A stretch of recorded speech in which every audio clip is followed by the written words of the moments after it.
What if a single film could change the way you see the world? From personal transformation to shaping entire cultures. Movies are more than entertainment. They're the stories that define us. What if that same film got terrible reviews? Does that make it any less impactful? Any more impactful?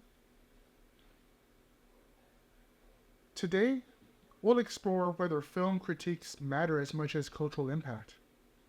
Stay tuned for insights from two amazing guests who know the landscape of cinema inside and out.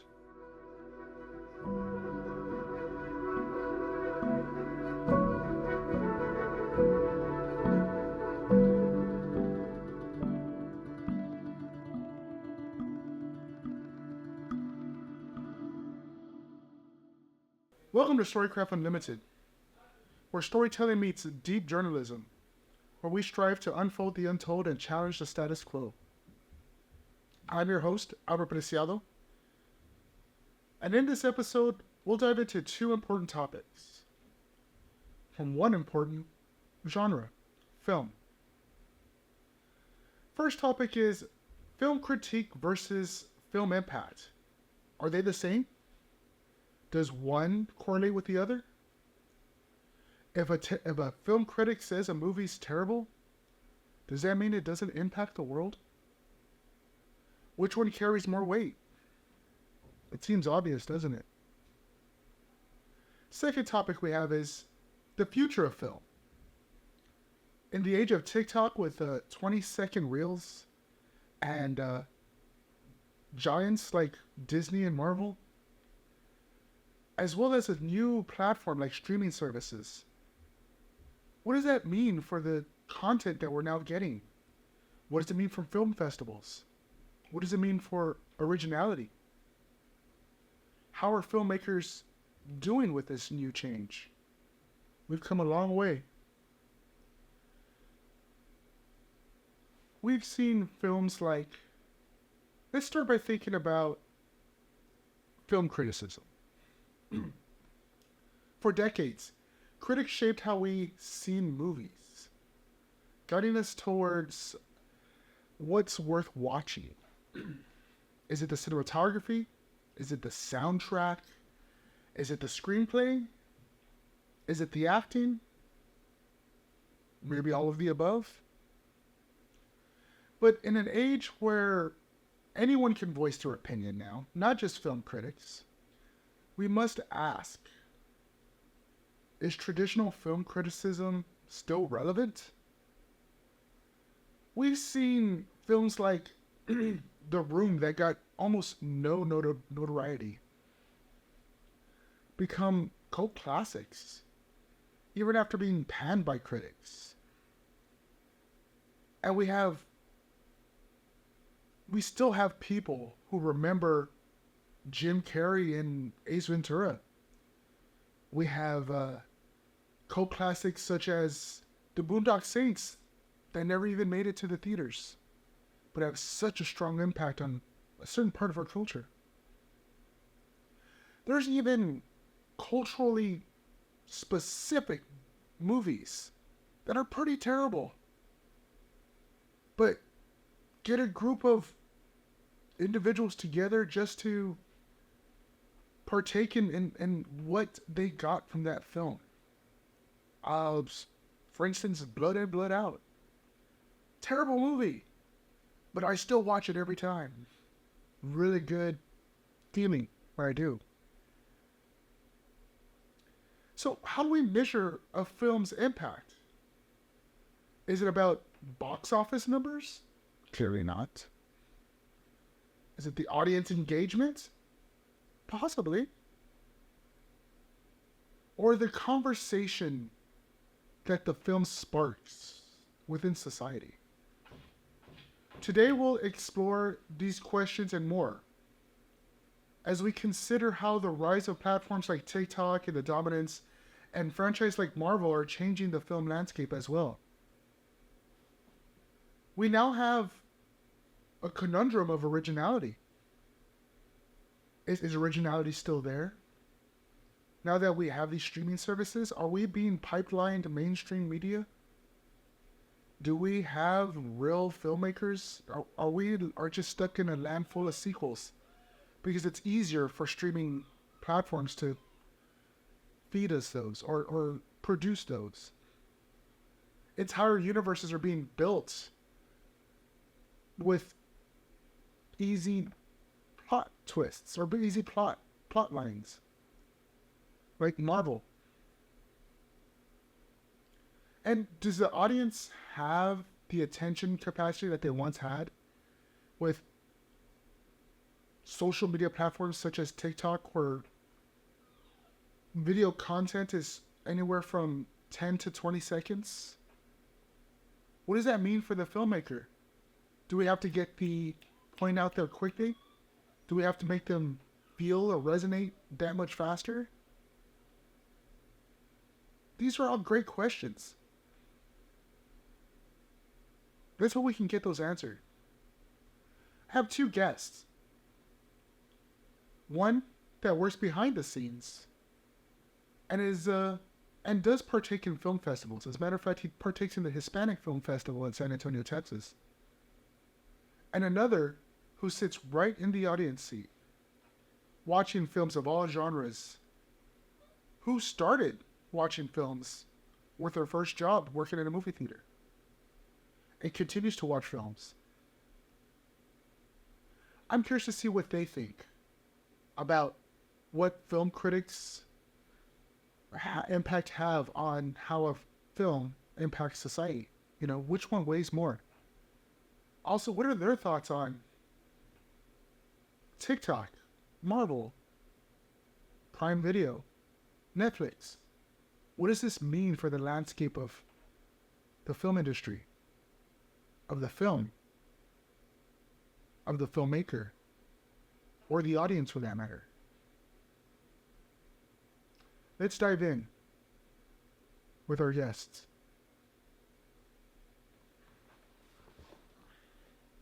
I've got with me two special guests. I've got Jorge Luis Gamboa, who is a tech director. Is that correct? Tech director for Guadalupe Cultural Arts Theater? Cultural Arts Center. Cultural Arts Center. And then we have Sarah Preciado, who is an avid film watcher. She actually watches more films than I do, if you can believe that. Jorge, tell us a little bit about yourself.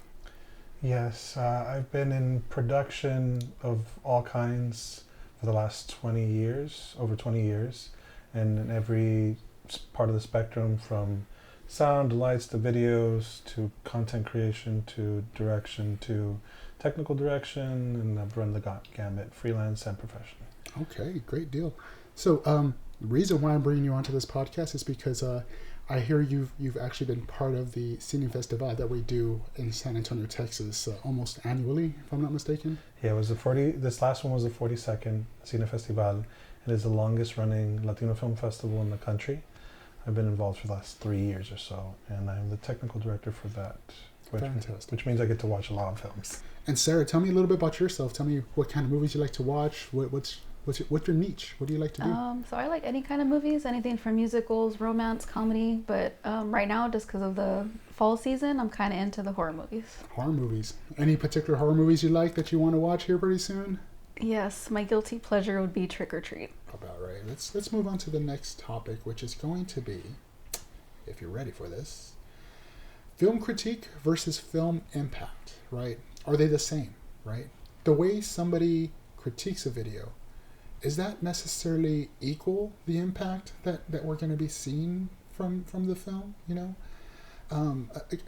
I guess where I want to go with this is the fact that I enjoy having conversations about film, and I can have it with almost anybody, right? And at any level, you know, down to, you know, the grandmother in HEB is talking about, you know, oh, I remember this film, and it was really good. He was a really great leading actor. Oh, that Tom Hanks, he's so funny, ha ha ha ha, and talk about that. Like, oh, I remember seeing him in Forrest Gump, you know, to that level, all the way down to, hey, we've got another, well, like, because you were saying, like, Harvey Weinstein, right? We didn't really know who he was, but we do know that logo, right? say, oh, it's another Weinstein movie, so we're going to see this great, another Tarantino movie, and break that down and talk about, what was his creative process, and Kevin Smith, and how did he strayed away from fart jokes and started actually doing like horror, like a suspenseful movie, like, to that level, right? And everybody was a critic in that sense, right? So everybody had their own perceptions of film. And when it comes out, it's always like, oh, this is what I think, and this is my personal experience, of course, right? This is what I think about it. They feel like they have to put out their, whenever somebody sees a movie for the first time, almost directly, the question they're going to get asked is, so what did you think? What did you think about that film?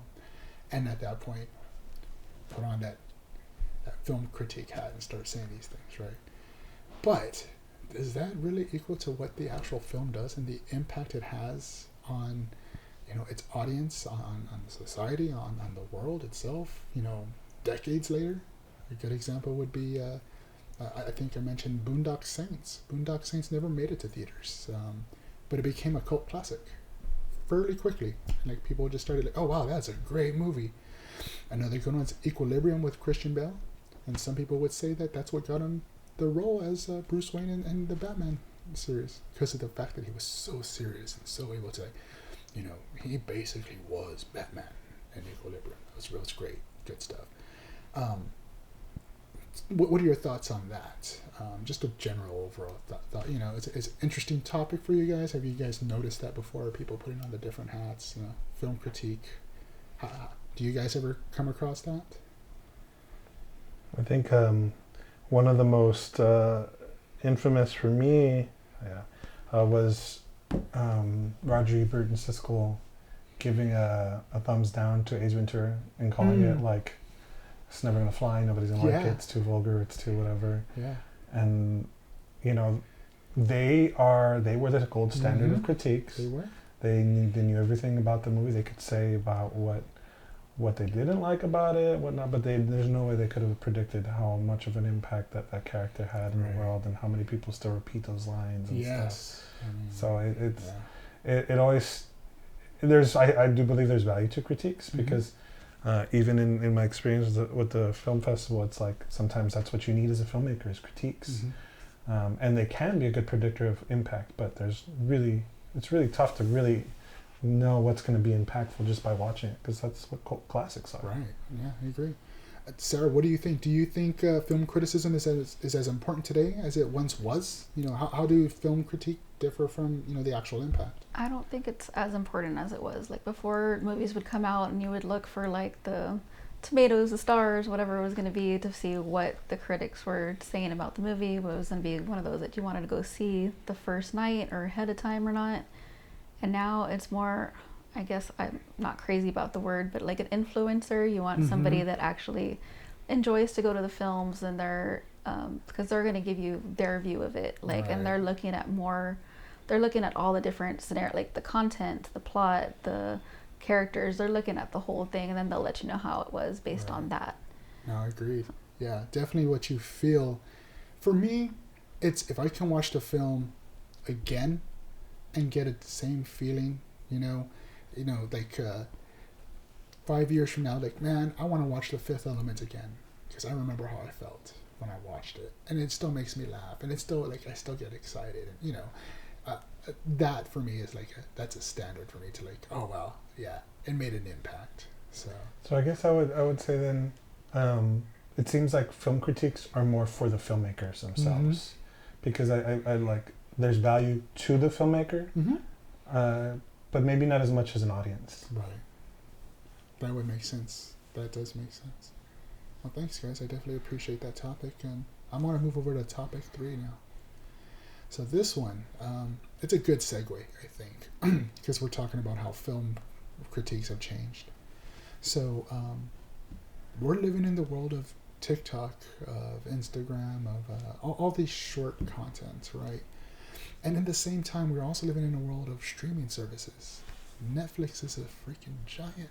It's a giant in their filmmaking. So is Hulu, and we got Hulu originals, we got Amazon originals, we got all these originals from these streaming services, and they've got the bank to bankroll these films, right? And then we also have Marvel. Marvel's coming in and they're just not stopping. I mean, we can ask them to stop. They're just not going to stop. It's not going to happen. They're just going to continue to make them. So in the world of TikTok and streaming services and Marvel, right? The Marvels. What does it look like for film now? Right, like what does that mean now for film? Are we seeing less original content? What kind of original content are we seeing now? Because I do think we still see some original content. What are y'all's thoughts on that?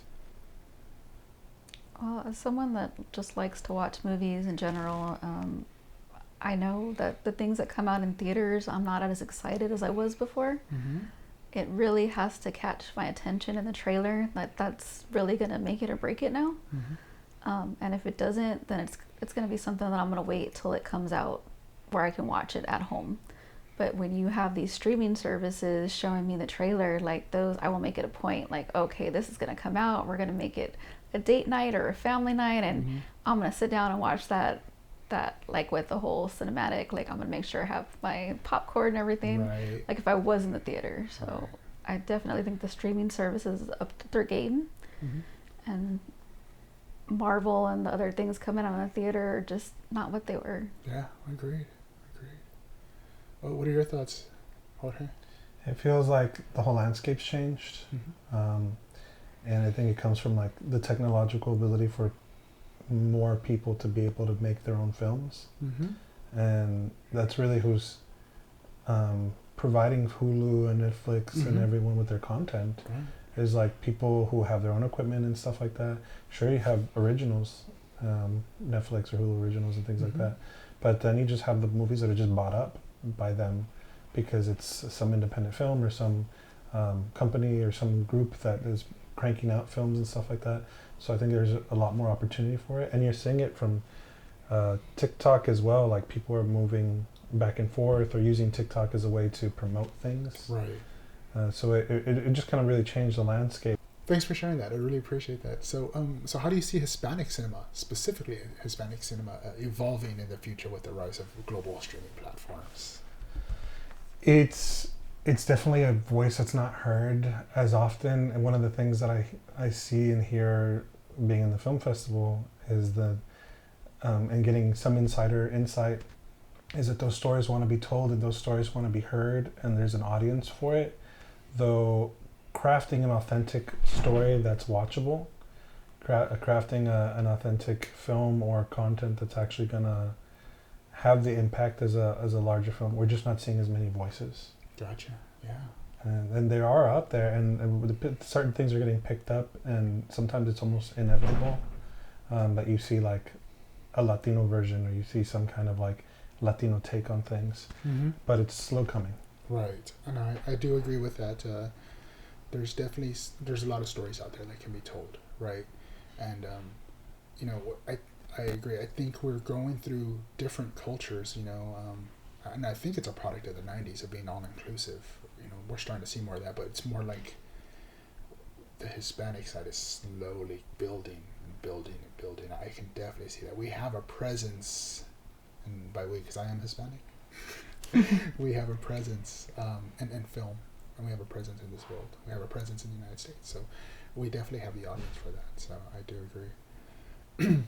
Let's see here. Sarah? Do you believe that streaming platforms have made it harder for smaller films to get recognized?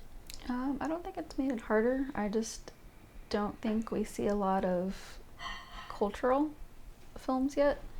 I'd like to see more. Like I know one of my favorites would be A Real Woman Have Curves. Yeah. And it didn't get enough popularity, and I would like to see more movies like that from streaming services, Yeah. just showing like the culture Yeah, more definitely. relatable. Yep, America's first big film. Yeah, now she does Barbie. She's come a long way. She's come a long way. I'll also add is that a lot of the ones that we do see come to film festivals might not always have lines of distribution. So it's like we see 100 to 200 films every year, and some are up to par, but then maybe not as polished.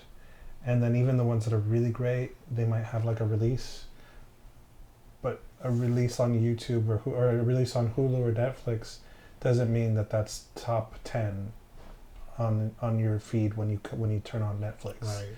So sometimes they're just coming in buried in, Right. and if it's not in the front page, and you don't know what to look for by title, there's no way you would know. True. Yeah. There's those algorithms. There's those bubbles that are created, right? Yeah. That they want to push those top-rated movies. Top-rated in your area. Mhm. It's very, very, very true.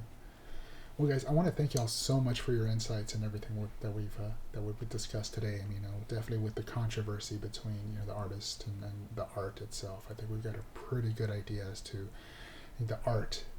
It still needs to thrive. It still needs to go on, and we're seeing the industry kind of do its best to make sure that we get away from the bad behaviors and whatnot. So I do appreciate that, and as far as film itself, critiquing it in the impact, definitely two different things, right? And we're seeing accountability more and more. Absolutely, I've seen more and more accountability, and as far as the impact that film does, it's that's why the show goes on. That's why we still have these things, because the impact of film that we have in society has always been there. It's always impactful. So you can criticize it, and it's a good point. Yeah, it's probably for the filmmakers more than anybody else on how you critique it. But the impact is going to be seen later. You see it through the years, right? That's why Godfather is still Godfather, right? And then of course the last one, we're seeing a change in the industry with streaming services and TikTok and with the new artists that are coming out. It used to be like, I want to be signed by Fox. Now it's like, dude, I got Netflix. That's their big break, to get signed by Netflix or by Amazon Prime. So, thank you guys so much for your insights. Jorge, Sarah, thank you so much. And thank you for everybody who's listening to, Storycraft Unfiltered. Tune again next week when we go ahead and discover new perceptions on another breaking the status quo on some sort of other topic. To be continued. Thank you guys so much. Thank you. I want to thank you for listening to that enlightening discussion. We covered some important ground. We learned that while film criticism plays a role, more for the filmmaker as feedback, the true impact of the film often lies within its ability to connect with audiences on a deeper level. It's about the conversation that happens after the film. And how long does that film resonate? Is it passed down from generation to generation? Also, we took a look at the future of the landscape of cinema as it continues to evolve. Traditional film festivals and independent films still hold a vital place in this changing world. It's changing because we're changing. The filmmakers change because they are part of the society. They offer diverse voices and narratives that resonate way beyond the box office. That's why they do what they do. Speaking of filmmakers, in our next episode, we'll be talking about the topic of the role of women in film. We'll discuss how female filmmakers are reshaping the industry and the importance of diverse representation behind the camera. We've already seen this from the 90s to today, with films like Clueless, all the way down to Barbie, to some very impactful, dramatic films, all made by female filmmakers. You don't want to miss that. Tune in next week. Once again, thanks for watching and listening to Storycraft Unfiltered with your host, Albert Preciano.